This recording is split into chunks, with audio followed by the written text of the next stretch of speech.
Welcome back to the Vigilant Ones podcast. My name is Jakub. This is our second episode. Today I have with me. Yes, welcome back. My name is Sunday and I'm a holistic practitioner. Sunday, thank you. Today we're going to talk about the 14 dimensions of vigilant living. Yes. So, Jakub, what is vigilant living? Good question. What's vigilant living? We talked about it extensively last week's episode. However, to summarize it, I will say vigilant living is practicing a holistic health and wellness. Okay, how would you differentiate health and wellness in this aspect? Okay, health. What's health?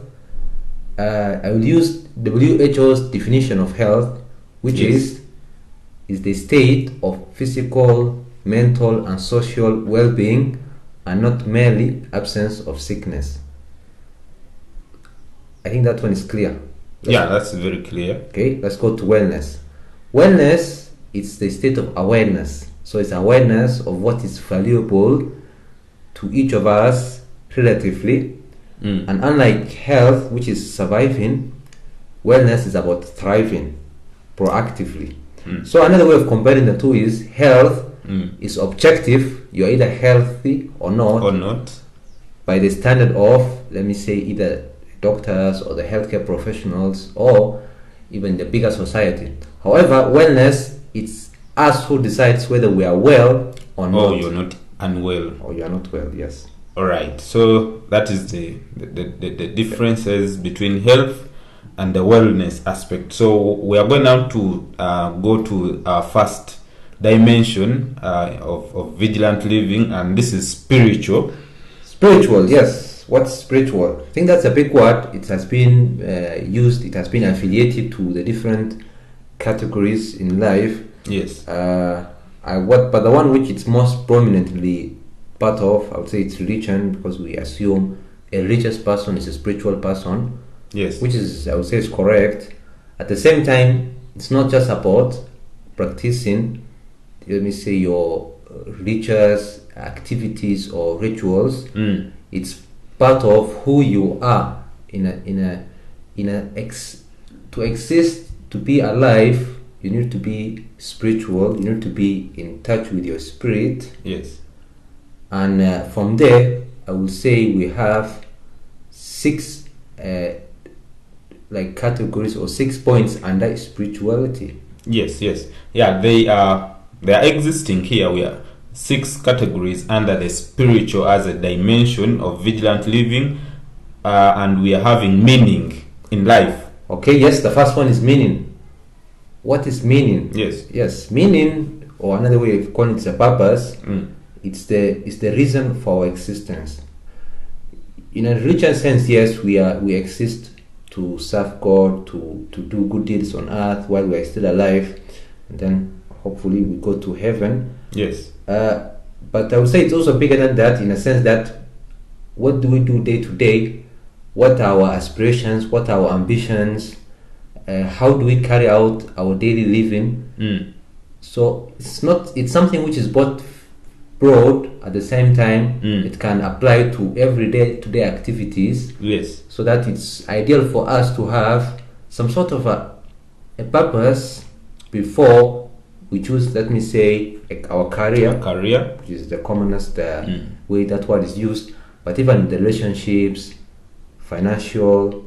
So it's a big term which I will say covers vigilant living, which is why it's the first concept we have to come in terms with. Okay, the other concept under the spiritual dimension is freedom. Freedom, wow. You see, now freedom sounds good. We all want freedom. We all believe it's God-given right that we are free. We are free anywhere we are. However, it's also a big responsibility, which is why we, including us, we try as much as possible to shun it away, to give our individual freedom or agency. We ascribe it either to our parents, either to our let me say boss at work, the government. Yes, it's not as easy to say I am free. henceforth I'm responsible for my actions and I should be accountable.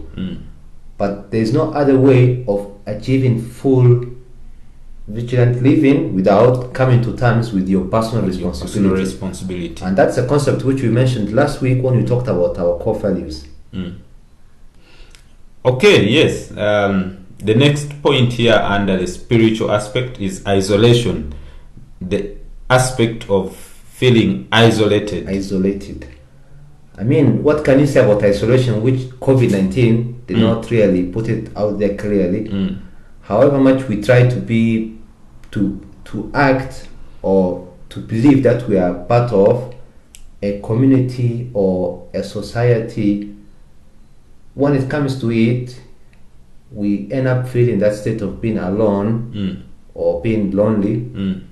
So isolation is something which becomes more prominent the more we try to meditate, the more we try to look for our meaning in this life, which forces us to leave the group which we were before. Maybe let me say we were with our colleagues or our classmates from university or high school, but life pushes you to become isolated from any group, any social grouping. Otherwise you end up being confined to the groups which you were with when you were an adolescent, which is a state of stagnation. Yes. And that's what we are running away from. Okay, so give us some insights about death as another component about spirituality, because in spiritual, or the spirits, they, I think, move one in line with death. Yes, I mean, what can you not say about death? Because it's it's a word which sends fear to our to us, and the concept of death, thinking about a dying of a loved one, a dying of a friend. Actually, recently I had a colleague, a classmate who passed away. There's no other way of putting it, but it's something which is inevitable. We are going to die. Definitely. We just don't know when. We don't have that knowledge. Yes.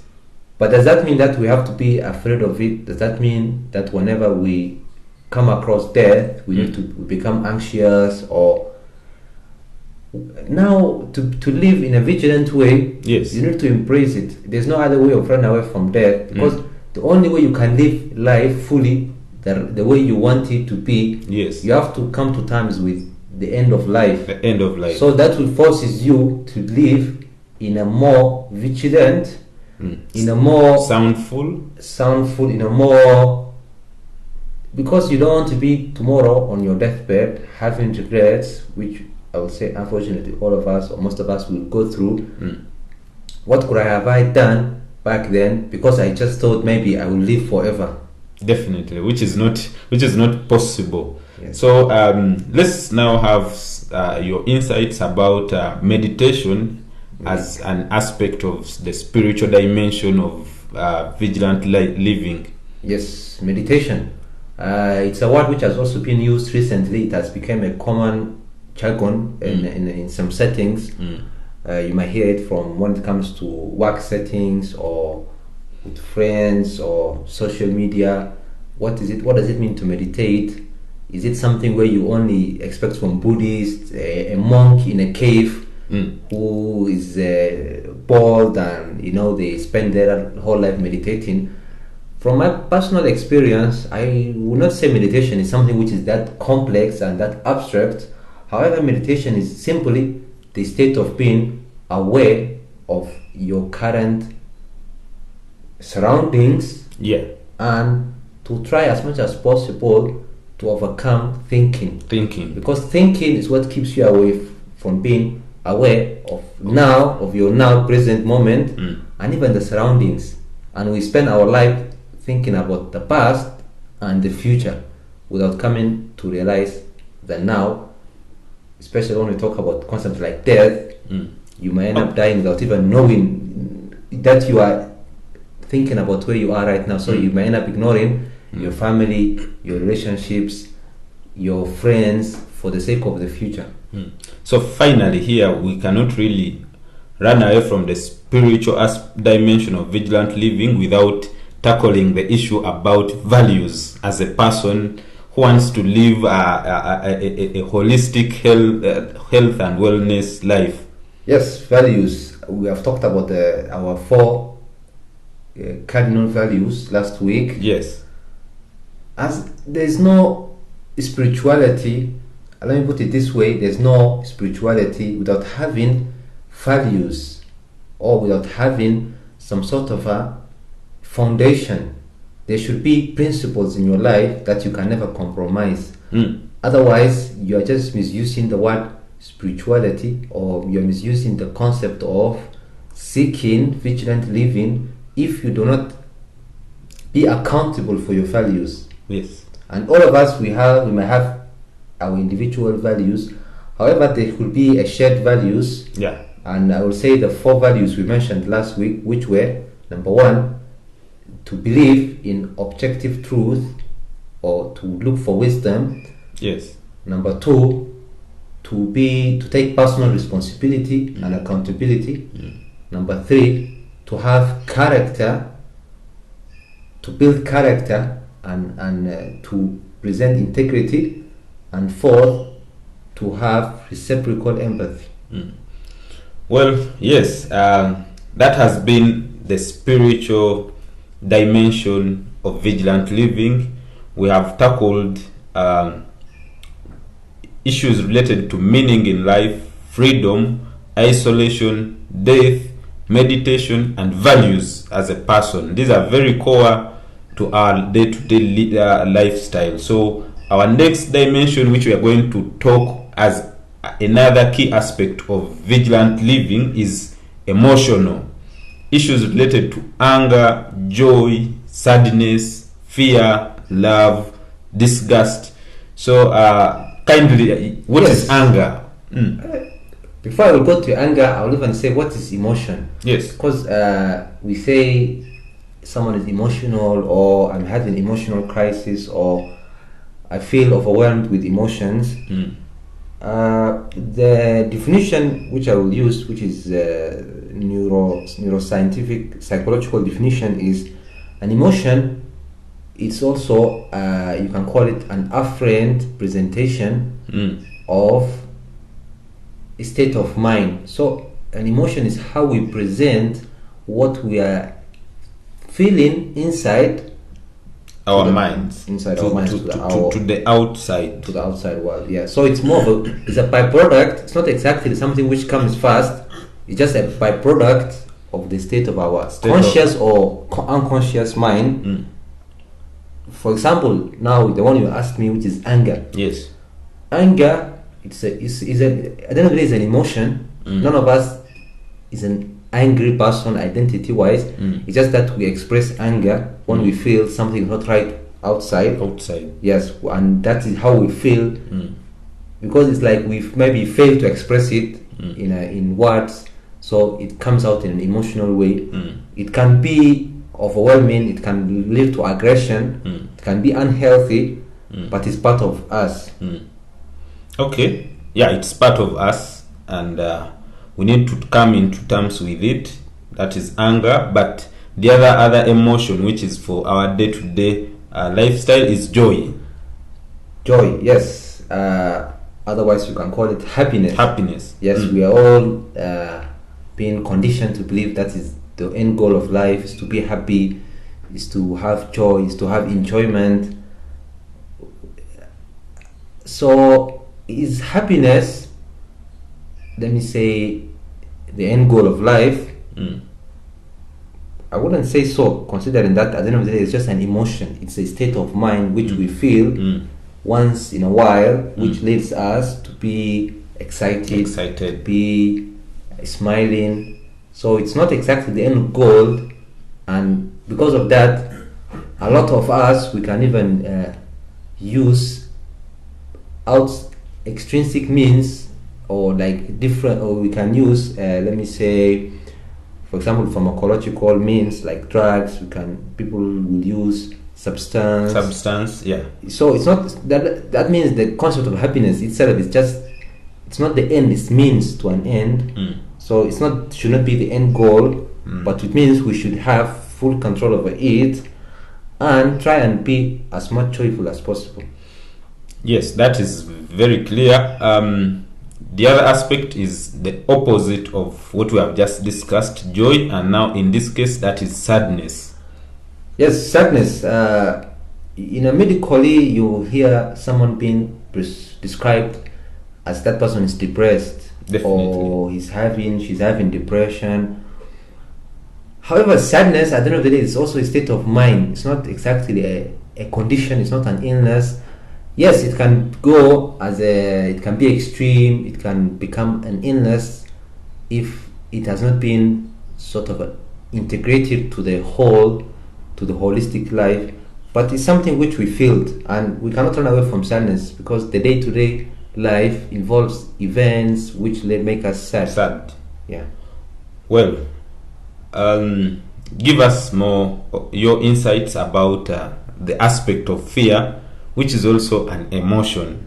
It's an emotion indeed. You can also call it anxiety. What does it mean to be anxious? Yes.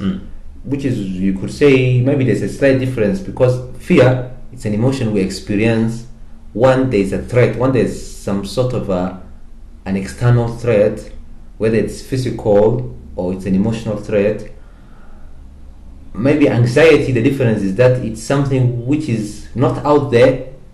For example, you can be anxious about the future. So there's a really threat out there right now, but it's an imagined threat which makes you anxious about it. So just like any other emotions, it's part of us and it should be integrated because it's there for a reason. Definitely. It's there for a good reason.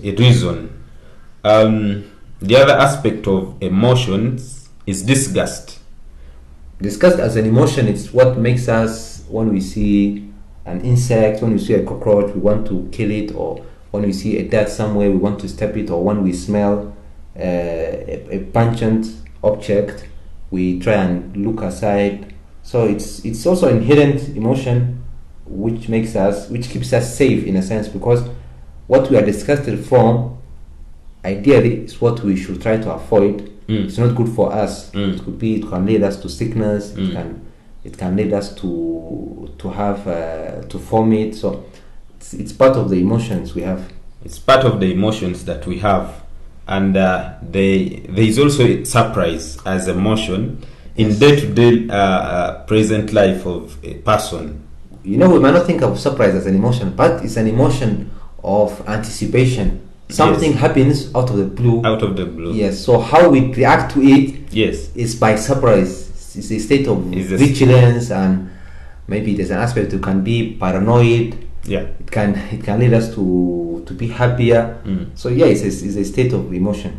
Okay. The other one is actually the best one. It's the love aspect of it. Yes. So love is also an emotion. Imagine, yes, it's an emotion. It's not just as something you hear in a song or in a movie, or it's something you tell someone that you do. Yeah, I guess that means you love someone. However, it's also an emotion, so it means it can go anytime. It can come back out of nowhere. So it's not something which is constant. Definitely. Yes, okay. it's an emotion. Okay, it's an emotion. Yeah. All right. Yes, that's a good one. And our third. So before we proceed to the third one, I will say all these emotions have the potential to become pathological or to become negative in a sense. They can be used. So let me come back to the love. What could be a pathological love? Pathological love can be possessive, it can be controlling, it can be the beginning of... Can be obsessive. It can lead to crimes of passion. You hear someone was killed by their partner or their spouse.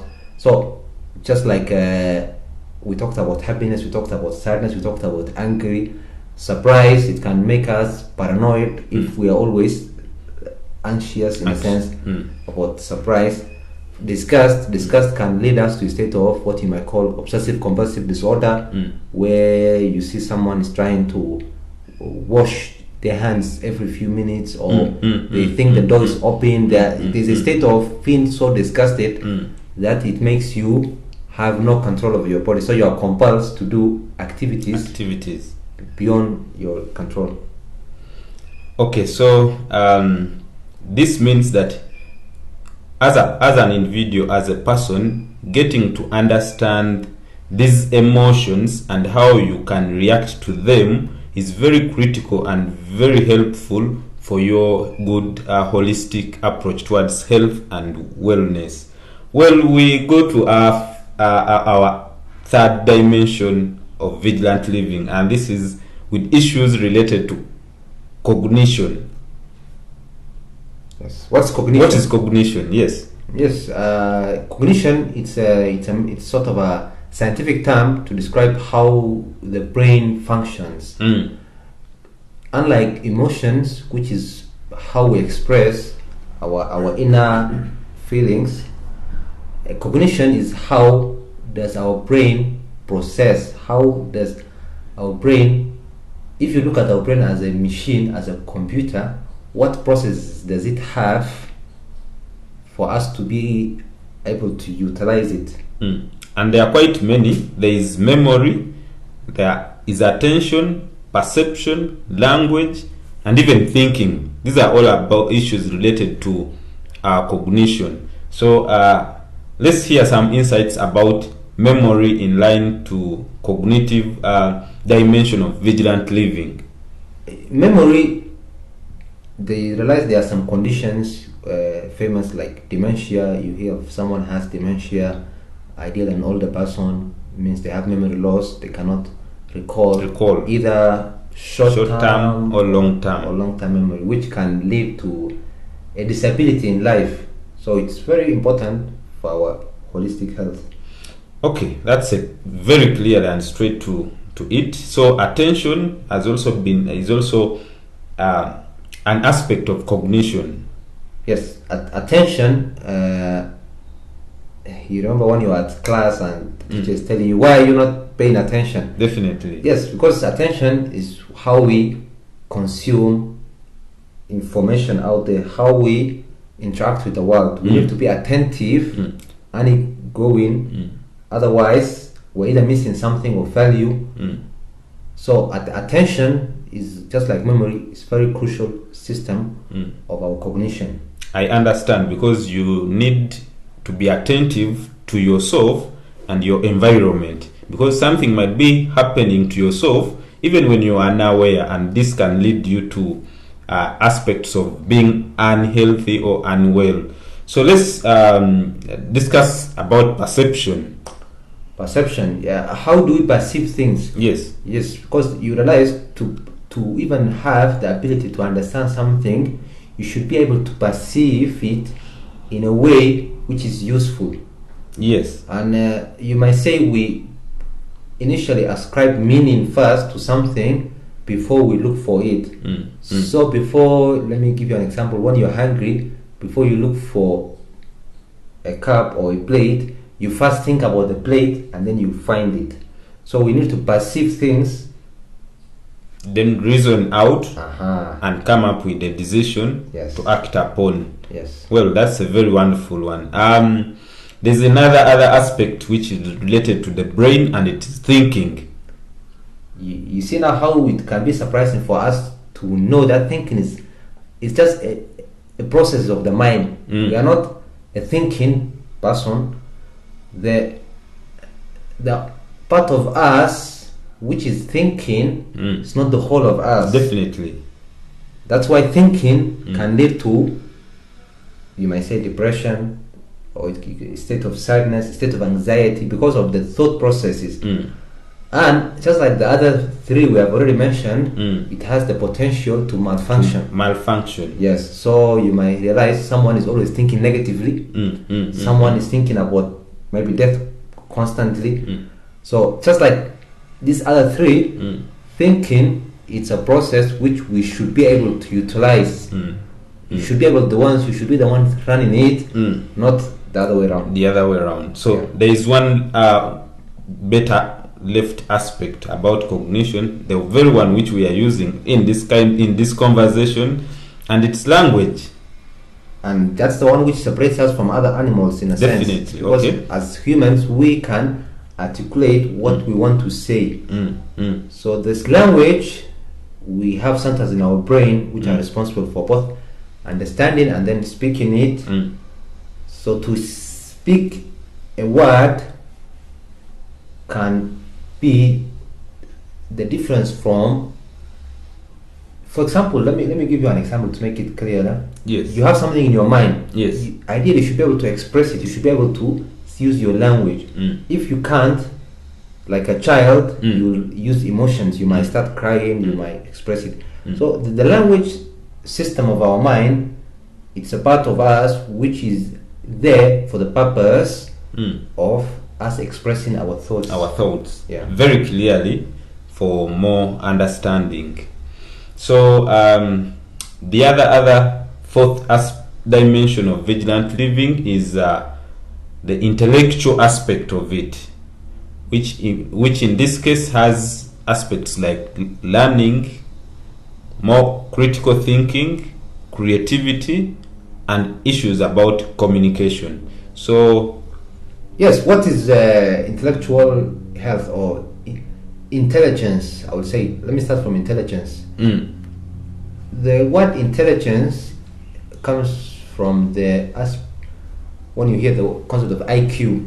Yes, someone is intelligence quotient. Someone has their IQ. Doesn't mean that we are born intelligent. yes. Yes, I would say intelligence is something which we build. That's why the word intellectual is something we strive for to become more intellectual. In fact, it's something where our minds need to be intellectually healthy. Okay. Just like the other, all 14 dimensions, for you to be a complete holistic person, you need to be intellectually healthy. You need to be able to acquire knowledge. Okay. Yes. So the first aspect in the intellectual health is learning. So the ability to acquire knowledge, the ability to be able, you cannot think clearly if you have not learned something. Hence why we go to school from the age of 5. We go to nursery to primary school. You might say it's overextended our schooling years, but it's important for us to build a learning mechanism in our brain so that we can be different from someone who have not went to school. Okay. Yeah. Critical thinking as an aspect of intellectual health. I would say that should be the consequence of proper learning, which unfortunately the current education, which you might not exactly call it education, you might call it schooling. Yes. Does not prepare us for critical thinking. Rather, it prepares us to be workers in some sort of a factory. So critical thinking should be the one and the proper outcome of proper education. You should be able to critically reason out concepts and ideas so that you can contribute positively to yourself, your workspace, society, your family. The other attribute of intellectual health is creativity. Yes, we are all creative. Just like intelligence, I would say we are all, God has blessed us with creativity. It's just that we do not utilize it because of the concept of the schooling system. Some of the working opportunities we have might not tap into our creativity. But there could be consequences when you don't bring out your creativity. And you may even go as far as saying a lot of mental illnesses are a consequence of the lack of expressing the inner creativity. Okay. Yes, because it's something which you might say we might not even have as much control over it. Yes. It's sort of intuitive. It's not cognitive in a sense. It's more of intuitive. It's something which comes out from a different source of our mind, which you might say is the right side of our brain, unlike the cognitive system, which is more in the left side. And you might say it's the part which is more active when we are dreaming. That's why our dreams can be creative. So the other aspect of intellectual health is issues related to communication. I will try first to differentiate between, because we have mentioned language Yes. and communication. And communication. By language, we meant the system of our mind which is responsible for speaking words. There is an area of the brain called Broca's area, Yes. which is normally gets temporarily damaged when a person goes out to drink. That's why when a person is drunk, they find it hard to speak in a clear manner. Okay. However, communication is to do with how do we communicate to other people. You might say it can mean publicly speaking.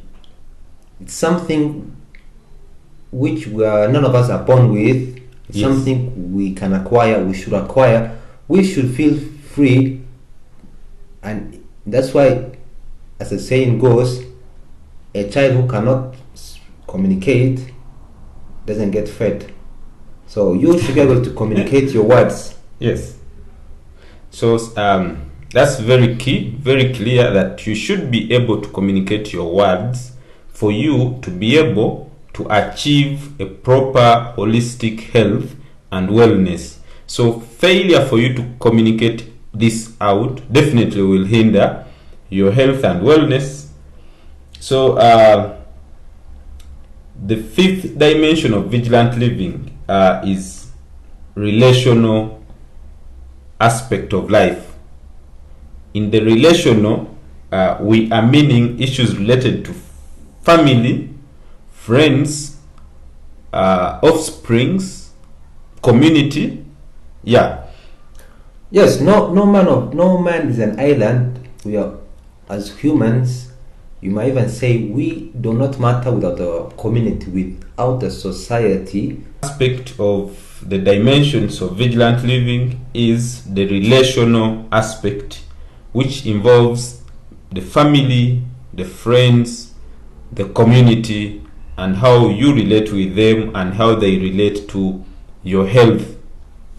So yes, I would say no man is an island, because we do not matter without our community. None of our so-called mental health can be well if, let me say, your father is sick, if your child is sick, if your friend. So in a sense, the relational health is so core to our living that some cultures, like the Bantus, use the concept of Ubuntu, which means I am because we are. Yes, and you can see sort of the difference between that and the Western concept of individualism, which says I think, therefore I am.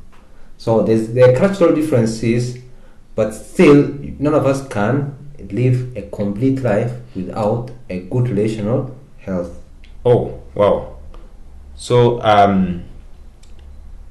family or familial is an aspect of relations. Yes, that's where it starts from. How our relational health starts from our relationship with our parents, and to some extent our siblings and our relatives. So the more we have a good relationship or positive relationship with our parents, the more we can have a good relationship with the rest of the people. Outside. Yes, outside, yeah. Well, how about when it comes to the friendly aspect outside? Having good friends is so important for every other aspect of our life. However, it means you need to be critical of the kind of friends you hang around with, because at the end of the day, who you are with will be who you will become in the future. Definitely. So doesn't mean that you have to have as many friends or hang around with the friends of your childhood, of your adolescence days, but you need to be able to foster a mature adult friendships. So when we talk about relational health, we cannot really ignore the romantic aspect of it, because in that case it is also a relationship. Yes, even the whole word relationship could mean romantic romantic aspect of the relationship. Definitely. So I would say yes, to have an intimate partner, a spouse, nothing in life, in a sense, can compensate for the lack of that intimate relationship. Because life is already hard enough. You need that motivation, you need that inspiration, you need that counselor. So a romantic relationship, and healthy romantic, intimate, or ideally a marital relationship is one of the cardinal pillars of a proper vigilant living. Okay, yes. The other aspect in relations is offsprings. We all should aspire to have offspring. We should aspire to have kids, considering that life is ephemeral. We are all going to die one time in the future, certainly. So to have kids both gives us the second chance. It gives us the ability to live forever, Yeah. in a better way than probably we had initially when you were growing up.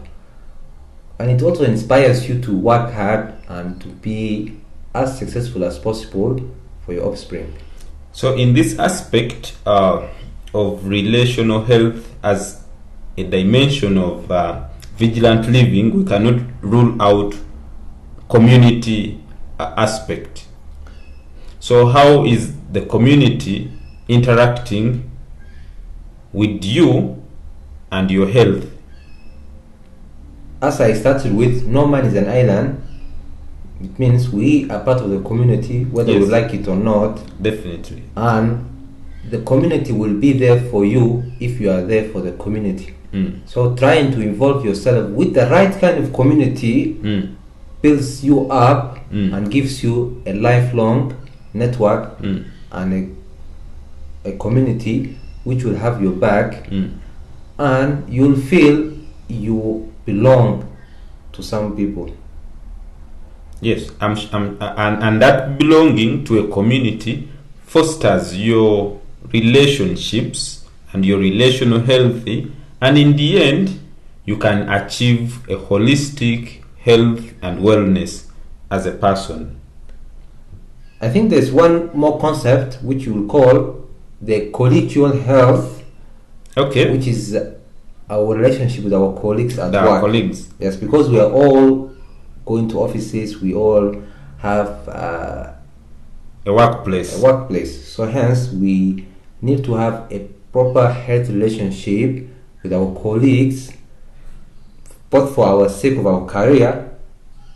At the same time, they could be our friends, they could be our best friends, some could be even a romantic partner in the future. Definitely. So a collegial relational health, or how you deal with your colleagues, can have a significant impact on your overall health. The sixth dimension of vigilant living is the occupational aspect of a human being or humanity. In this, we talk about a variety of issues related to employment, motivation, productivity, development, and satisfaction. I'm sure all these affects a person's holistic health. So, does this really affect someone? Perhaps starting with employment. I mean, it will be ironical from me to ask someone, why are you looking sad, when they don't even have a job to begin with. So employment, to be employed in the modern world, yes, in this life we are living in, is it's very, in fact, it may even say at this age bracket we are in, is the most important thing you can aspire to be, and the absence of that employment definitely can spiral down and take down all the other dimensions of health living, vigilant living. Yes. All right. That is very, very, very clear. But of course, employment comes with motivation. Unfortunately, yes, doesn't mean that everyone who is employed is motivated. So motivation, we ideally should be looking to be motivated in our work setting. Doesn't mean that we need to have a passion or passionate about this work initially, but every work itself can evolve to become meaningful. Henceforth, we can be motivated because of the impact we are making to whoever we are dealing with, whether it's customers, whether it's the community, whether they are students, or whether they are patients. In a sense, we need to be motivated to be able to wake up every morning and go to work. Yes. Okay. Yes, and you cannot talk about occupation without productivity. You might say it's the other side of the coin of motivation. You being motivated doesn't mean you'll be productive. Definitely. Okay. Because you need to take some sort of level of pride in your work. Doesn't mean that some offices don't have, say, bosses who could be abusive, who could be maltreating, who could be micromanaging. However, you need to find that good balance of being productive but not overworking and burning yourself out for the sake of this organization or your workplace. Well, the other good aspect comes with the development. You don't want to be working in the same position or the same, let me say, duties for the 40 years of your career. Okay. That is how you lose motivation. That's how you lose productivity. Okay. So you will need to find a place for development and growth, and in terms of, let me say, your office work, to be promoted or to be assigned to bigger roles, because it's also related to the intellectual health. You want to develop as a person in this work because you are learning new things. You should be acquiring new skills, new let me say, whether it's soft skills, how you deal with people, or even hard skills. So you should aspire to develop in your career, to keep up the challenge and not to get bored. Thank you. The occupational dimension of vigilant living cannot do away without leadership and satisfaction. Okay, yes, let me start with leadership. It doesn't mean that all of us should be aspiring to be the CEO or the top manager, the managing director, the executive director in an organization. However, we should be able, or we should force ourselves to be leaders in our own lives, let me say in our own cubicles, in our own offices.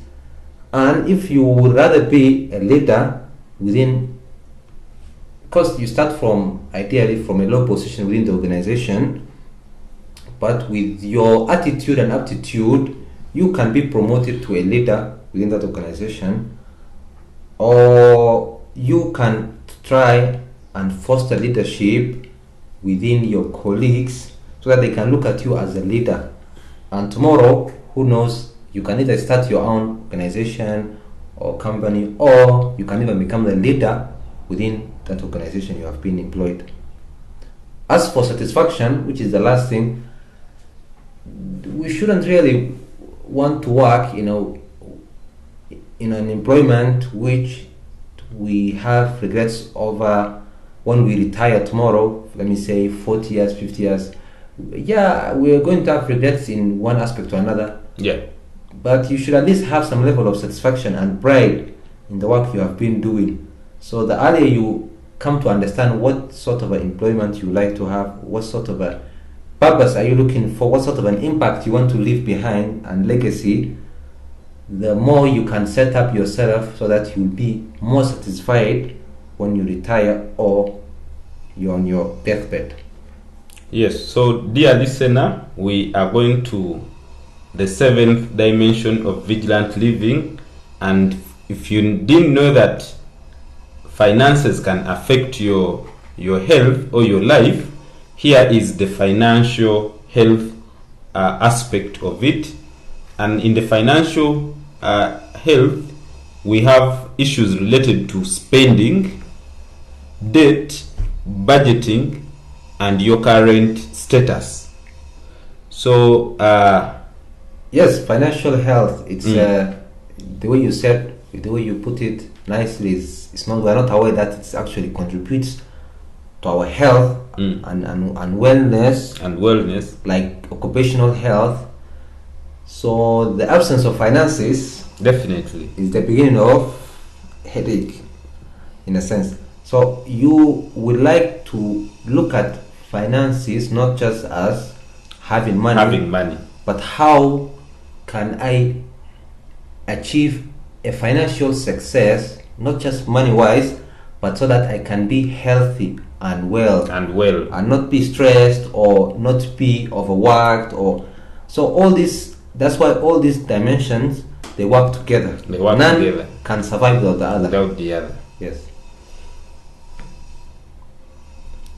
So give us some insights about issues related to budgeting. I think I will start with status. Yes, because I think you mentioned status. Our financial status or our socioeconomic status, yes, sort of governs our emotional well-being. Okay. The higher we are in a financial status, the more good we feel about ourselves, the more we radiate confidence, the more we can interact with people, because you might even say it's due to testosterone, which has been proven to raise up. The more we climb the social ladder, the more testosterone we have, the more confident we are, the more we're likely to get good friends, the more we're likely to be rewarded, the more we're likely to get a good relationship with our spouse. So a status, not just monetary wise, but in a healthy wise, can contribute to our satisfaction. What about budgeting? It's in the financial approach. Yes, as you know, it's not an easy thing to be budgeting. But due to the economic status we are in right now, the inflation and everything which is happening, you cannot live a life haphazardly without having a plan and a budget which you are responsible and accountable to.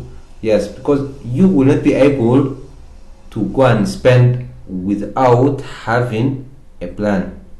Okay. And so if you happen to spend without a plan, you are going to go to other financial status, which is literally likely to affect your well-being and your health. But there is a good aspect also here about the financial health. It's the aspect of spending, which is perhaps in the budgeting. Yes, it's a nice feeling to spend what you have earned, but it should also be in line with the budgeting. It should be strategic. Definitely. It doesn't mean that you cannot spend for fun, you cannot have some excitement from your spending. However, it should not be extravagantly. Okay. The more extravagant it can lead to debts. Yes, debt, and debt can lead to everything to do with being imprisoned. Definitely. Being maybe even fired from your job, losing your spouse, losing your house, so losing property. We are trying to say, in a sense, that the better you budget, the better you spend, the less likely you are in debt. Or even if you are in a debt, the more likelier you are able to pay it off the right way. And we cannot talk about financial health as a dimension of vigilant living without aspect or issues related to financial literacy? You hear of you hear of cryptocurrency, you hear of stocks, you hear of rentals, you hear of property. You should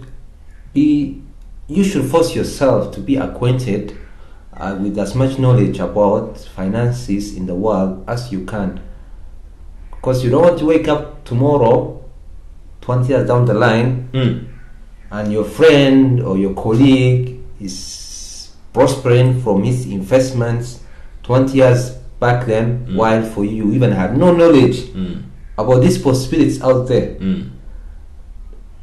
On that note, you should also seek a proper guidance and not just jump on the hype of investment, because that will come back to the debt. Yes, so we should be wise. At the same time, we should be able to be outside of our comfort zone when it comes to acquiring enough knowledge and enough information about how does money work. Okay. Yeah. The other dimension of vigilant living is the recreational aspect of life.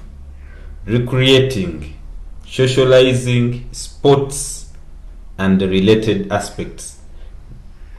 I would say, in a nutshell, recreation, it's a word which means to sort of have fun, to have maybe extra occupational activities, hobbies, so that you do not feel that you're working 24/7, but you have a way out to release the tension, to release out the stresses of work, and they can be in a different, we can release our tensions in different ways.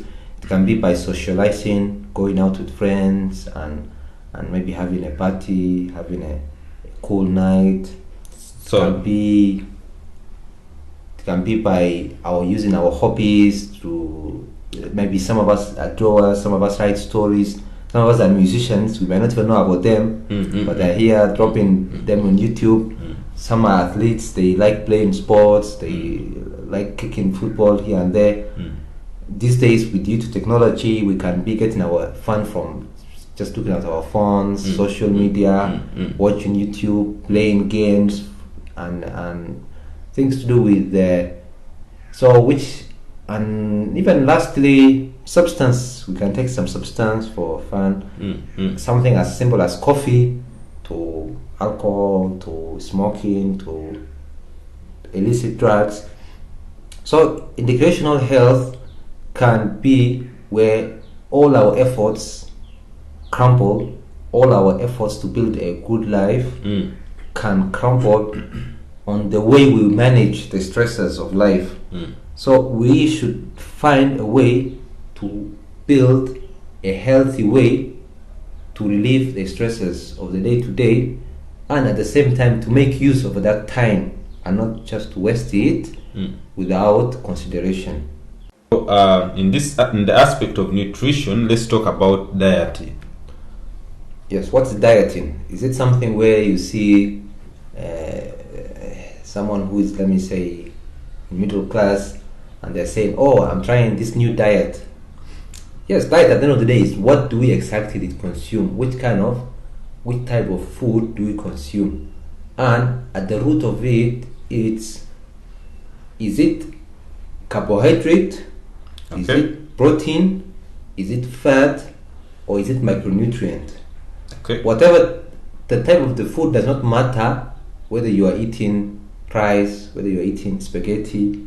It's not as important as what are the contents within these types of food. So that is what we are trying to ascertain and plan it the right way so that we are consuming a balanced diet. And then we cannot talk about nutrition and leave the aspect of the calorie intake. You see, unlike our ancestors who had you might call it hardships, to underestimate what it means for them to acquire calories. You know, you might have to go and farm and dig for months before you can eat, or even worse, you go and hunt wildlife at the risk of you becoming the prey to another predator. We have been blessed in a sense with the abundance of nutrition. However, funny enough, you see, our genes have not evolved beyond that aspect of the abundance, so they have been encoded with a scarcity, and that is why, especially people who are African or from the African origins, they are more predisposed to lifestyle diseases like diabetes and hypertension. It's because their body is built for scarcity, and when it sees this abundance of food and calories, in the sense of sugar, we feel the urge to consume it, and even our bodies take that more than they need, more than the body needs. So we need to understand, however, the type of food does not matter as much as how much of a food do we consume. You might be thinking that you are just taking proteins by, let me say, I'm taking eggs or whatever, consuming milk. Yeah, it's important, but you cannot overtake it, and you assume you are doing a balanced diet. So the how much is as important as with what type of food do you consume.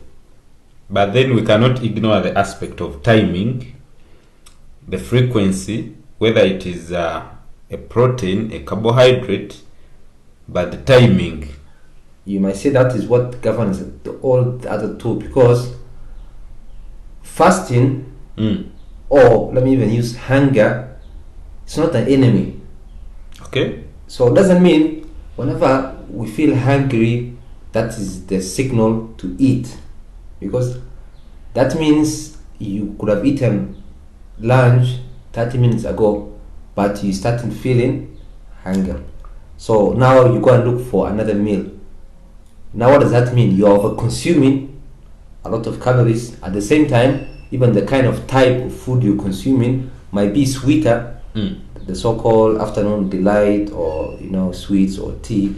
So the aspect of timing, which you say, is also how can you build yourself to fast.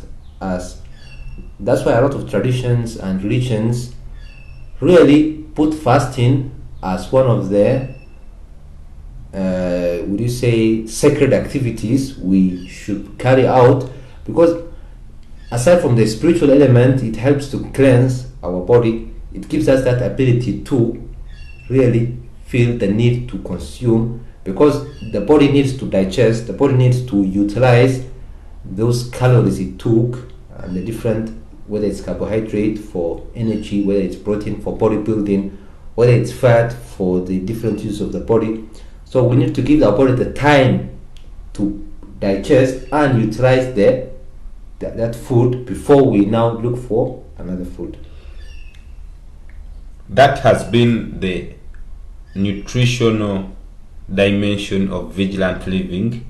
It has the diet aspect, the calorie aspect, and the time aspect. So we are now moving on to the exercise as a dimension of vigilant living. Exercise involves three aspects. In this case, the frequency, intensity, and motivation. Frequency. Unfortunately, just like nutrition, the modern life we live in cities forces us to have a sedentary lifestyle, considering that sometimes you might not reach your destination without a vehicle. So the rate of walking has reduced, so which was the most natural exercise we do. So it might force us to maybe go to gym to. However, I don't even think that one is efficient as much as a daily exercise, because exercise really is the backbone of our physical health. You might even realize conditions like dementia Mm. have only one preventive, let me say, therapy, which is exercise. There's no other exercise. If you do not burn these calories you have taken and build the muscles, it's a slippery slope of an terrible older living. By the time you're old, you will not really enjoy your elder years. The other aspect is intensity of the exercise itself. So both the frequency, which is how often we do the exercise, I would say there's no reason for it to be of a frequent, in a sense that you want to do it 5 times a day. One, ideally you can do it once a day with a good level of intensity, maybe let me say for 30 to an hour. As long as you do it daily, you do it recurrently, that will compound to a positive health.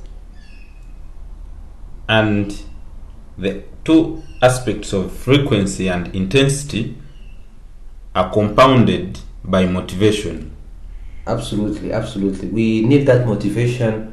You see, at the end of every year, most of us, we sit down and say, this year I have new plans. I want to be fit, or I want to build 6 abs. But you will be motivated for the first maybe 1 month before you realize things started happening. You lose motivation.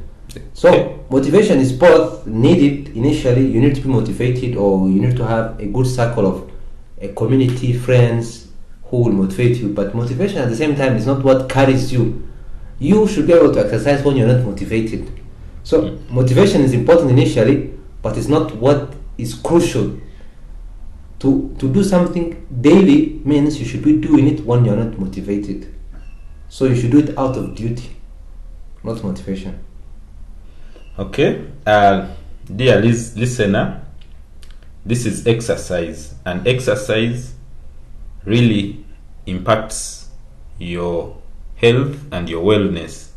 But in this case, the frequency and the intensity at which you do it will be very helpful to achieve maximum level of result.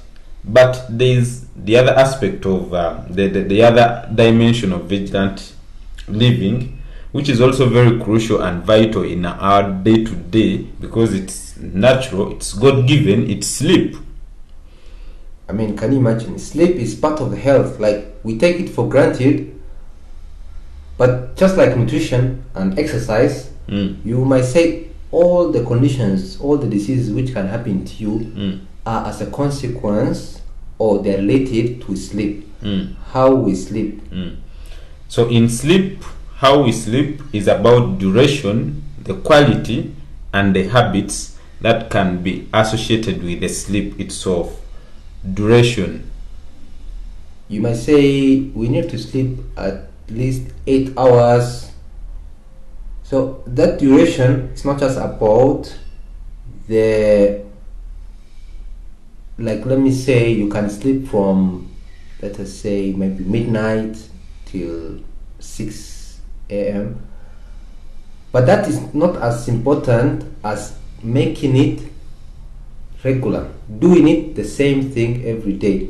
So if you sleep tomorrow, let me say you sleep tomorrow at 2 a.m., it means you have not really slept the right duration, because a duration cannot go without the schedule, without the routine aspect of it. That is how we build a good sleeping health, is when we sleep the same time and we sleep for a good time. Because also sleeping involves 2 phases. There is the non-REM sleep, which is what you can call the non-rapid eye movement phase of sleep, which is the early part when we are sort of still awake, in a sense that we are still moving. And then the REM sleep, which is when ideally we dream. So I would say that from the latest figures, 8 hours of a night's sleep. Okay. Naps, taking a nap maybe afternoon is a bit controversial, yes, but I think if you can afford, I would say you take naps. Okay, are they quality? The quality of sleep, aside from the duration, Yes. it's built upon, let me say, how do you feel when you wake up, because that is how you can determine the quality of the sleep. If you wake up when you're having a headache, it's like you have not really slept. So the quality of sleep, including the other elements of keeping the same routine every day, what sort of activities do you do before sleeping, which I would say it's also the habits, and then the quality is governed by your experience during the sleeping. And that's why I mentioned dreaming, because dreaming, especially early in the morning, which is when it happens, it's when sort of the body is processing the memories. That's actually what happens when you are dreaming, when you are sleeping. So in a day we get so much information, we consume so much information out there. Now our body needs to sleep for us to process all that memories and store the ones which we feel are useful and discard others. So imagine if you're not getting a good sleep, a quality sleep, you'll be having memory issues, you'll be paying poor attention at class. And you see how fun is it when we are at university and that night before the exam you feel you have to stay awake and memorize, but it counteractively impacts our performance in the exam, because you are both damage your memory at the same time your attention that day in the exam. There is this other aspect of sleep. It affects both duration and quality. They are the habits. The habits of sleep. What are the habits of sleep? What do you do before sleeping? Yes. Let me give you an example. Eating before sleeping. It's not a good idea. Why? Because your body should not be exactly digesting when you are sleeping a heavy food. That is how you can end up with conditions like acid reflux. You can start feeling acid. That can make you wake up in the middle of the night. Even in the morning, you'll be feeling unwell because of that digestive system which happens. So ideally, you should not eat before sleeping. At least give it some good 2-3 hours. The other thing which I would say is also alcohol. How does alcohol impact our sleeping? You see, alcohol, when you take alcohol, it initially makes you sleep quickly. But what I mentioned, the aspect of REM and non-REM, alcohol takes out the non-REM part which you dream, which is the quality part. So it's like you only sleep but you don't fully sleep. So it's sort of a poor sleep in a sense. Maybe another aspect about habit is how do we do we use the same room which we sleep for other activities? Do we use the bed for other activities? Which rituals do we do before sleeping? So all these are habits which contribute to a good sleep. So definitely there are good habits, or there are habits that can contribute to a more which can contribute to sleep, but there are other habits which can contribute to poor quality and duration of sleep. I don't know whether you'll put sex. Let's continue. That's very controversial, but perhaps it contributes to... Yes, it contributes to having especially for men. Yes, there's a way that cycle. It gives a man, let me say, a quick sleep, like any man sort of has that experience. So yes, it's also one of the habits. It can be both positive and negative, depending on how yes it's used. Definitely. The next other dimension of vigilant living, which we are tackling, is the hormonal aspect, the hormones in the body. Yes. But preferably in the women. That's where we see hormones be very active. Very significant in women. Well, men, we also have our hormones, let me say testosterone, but it's not easily detectable, unlike women who go through cycles, yes, pregnancies, and even contraceptives, which can impact, yes, the hormonal health. So let's go through it one by one. Cycle. the menstrual cycle, which is a natural process Yes. in every woman who is beyond adolescence, beyond child age, and before menopause.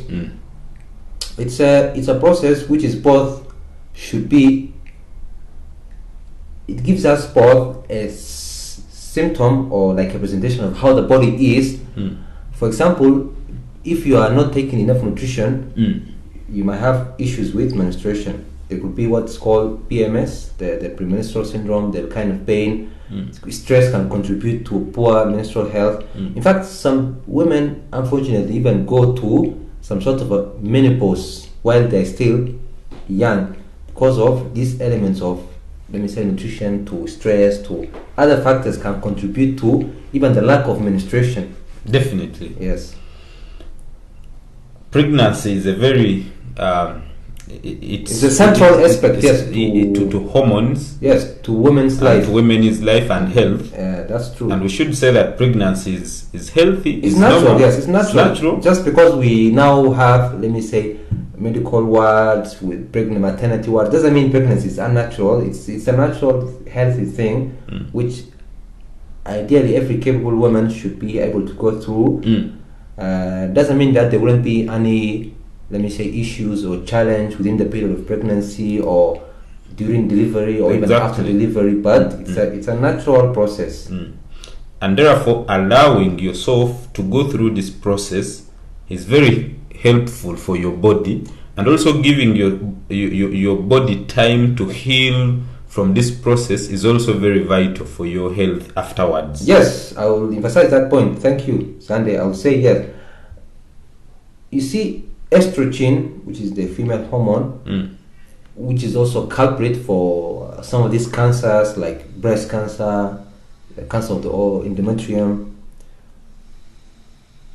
It has been traced to occur as a consequence of a production of estrogen.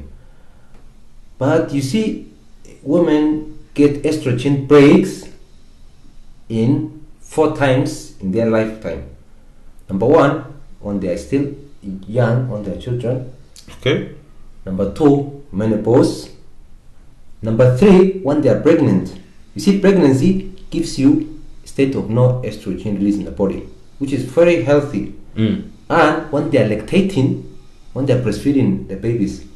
So I'm thankful that you brought that point up, because pregnancy is very important to the health, the overall health of women and men also. Let's talk about contraceptives in line with the hormone or hormonal aspect of females. Yes, we cannot talk about hormonal health without contraceptives, because it's something which is now part of our lifestyle. We come across it everywhere. There are a lot of activism.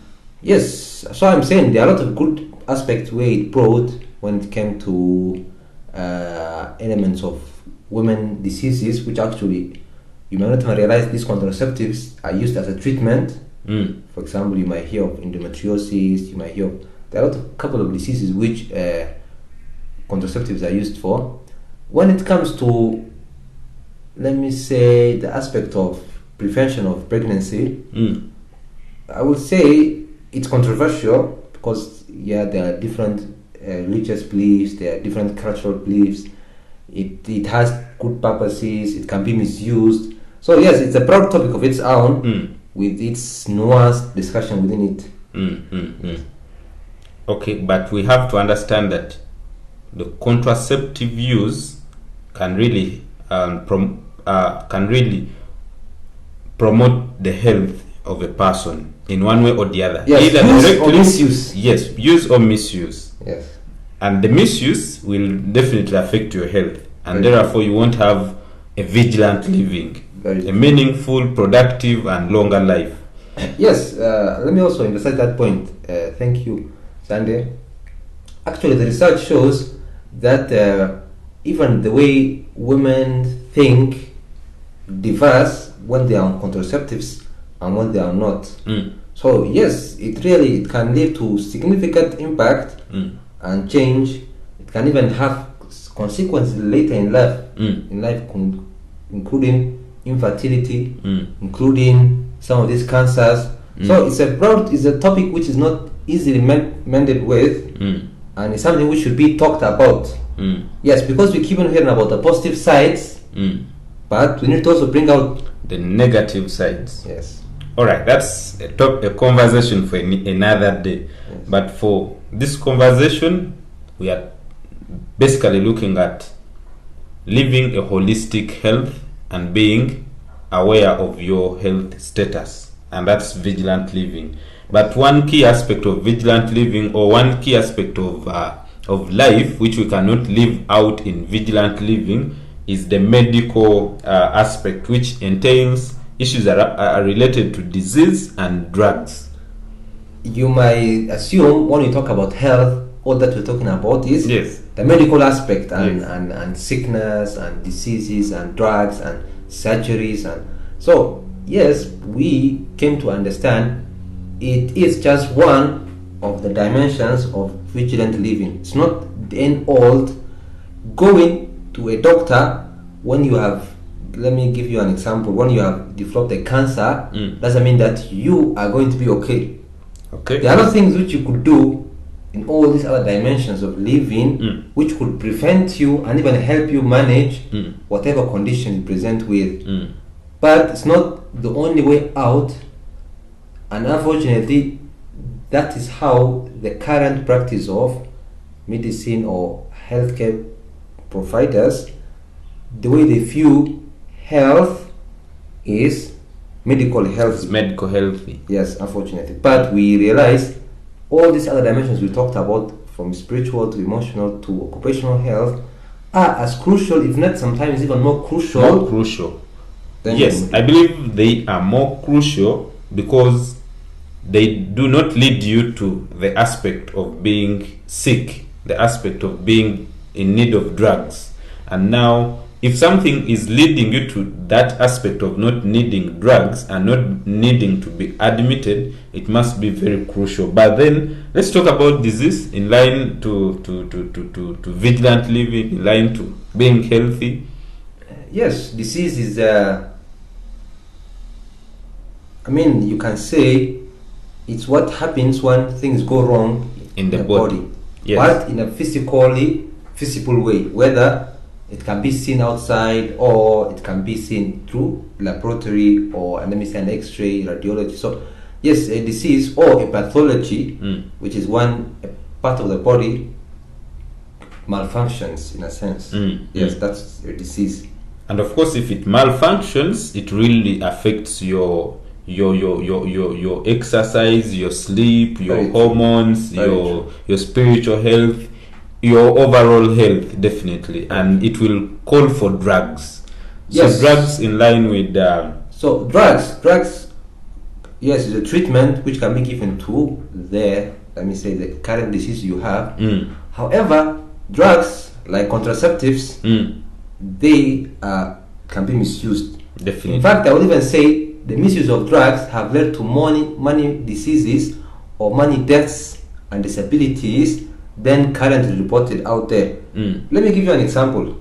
You have heard of resistance to antibiotics. When you can imagine, those of us who are in the medical field have really clear picture of how their situation is, and who knows, even maybe within 10-20 years there might not be any antibiotic to be used. But that's for antibiotics, but most of these other drugs have side effects. Some of them can even be fatal. Definitely. So it's not just about using them for treatment, but even how we deal with drugs and how we look at drugs contributes to our vigilant living. Dear listener, thank you for moving with us. We are close to our 14th dimension of vigilant living, and so the other last dimension of vigilant living is the issues related to our environment where we stay in, and this is environmental health. We cannot leave it out. Yes. For a vigilant living. Yes, we cannot ignore the environment we live in when it comes to hygiene, because that is how we get diseases, and that has impacts impacts our life. When it comes to our work safety, you know, you can be working in a factory, you can be working in a farm, predisposed to toxins, so like pollution. Even the security of the way you are living. Is it a war zone? You can't expect you to be mentally healthy if you are living in a state of fear. And even the aspect of the weather, climate. Yes, you might say climate change has been emphasized. There may be a hype, but we can't deny there are some real climate change impacts. But even the weather where we stay, maybe because of the coldness, that's maybe why we have, let me say, excessive itching. So yes, the weather itself contributes to our vigilant living. Yes, I'm sure our dear listener is very inspired by this conversation about holistic health and living. So I want to invite Yako to tell us his personal story and in relation to vigilant living, practicing all these aspects. They really contribute to your personal health and growth and development. Yes, irritable bowel syndrome, it's a condition which presents with either stomach bloating or a diarrhea. Specifically, when you have a state of anxiety or over stress, and well, in a sense, we all get that sort of what you might call butterflies in the stomach. However, this is now one, it can really impact the quality of your life. So I have dealt with that maybe for the last 10 years. And it sort of forced me when I went to see a doctor, and he did the test and he told me, but you're okay medically, there isn't really anything wrong. But I was like, but I know something is not right, so I have to go and look for a way to solve this issue. Yes. So I took a personal journey, I would say psychologically. I tried to understand this anxiety, where is it coming from. So let's come to the 14 dimensions. So the aspect of spirituality, the meaning of life, what was I trying to achieve by being in university, the course I was taking, my future aspirations. Let's talk about emotional health. We talked about anxiety. Even it impacted my day-to-day activities when it comes to memory, because of sometimes even poor sleep.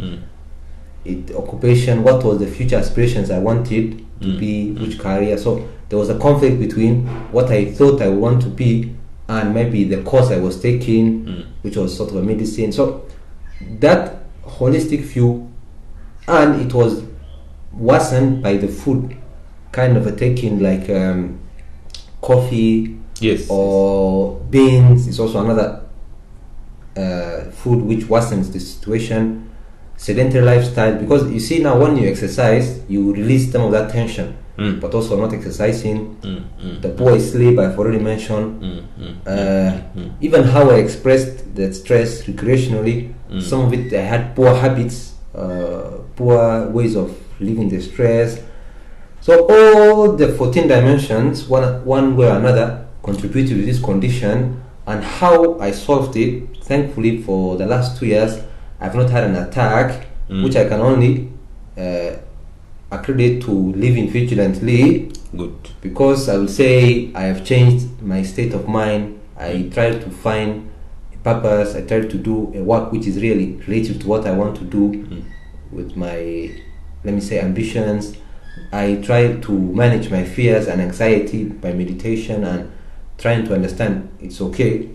I put an effort to my intellectual health, because now that I'm doing a work which requires element of creativity, I really love, I love learning, critical thinking.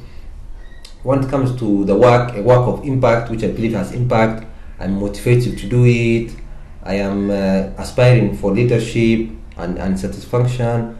Financially, yes, very important. The relationships I have, the kind of friends I have, the kind of, we have shared interest, we are all trying to inspire each other. The family, there's sort of a relationship I have with my parents, my siblings. I will leave the aspect of romantic for now. But Yes, the and then relationship. finally, medically, you see, now I have not taken any drugs for it, and I would say I don't need any drugs. So I would say myself, and all of us, we have stories which I would say similar one way or another. Is a living proof of vigilant living. Yes. Thank you, Jacob, for sharing your story. This is the end of our podcast, Yes. the Vigilant ones. Yes. And we have a call to action to you, our dear listener. We have our website. Yes. It's vigilantliving.org. Yes. Kindly check it out. Yes. And have a free consultation. Yes. Talk to our experts. Yes.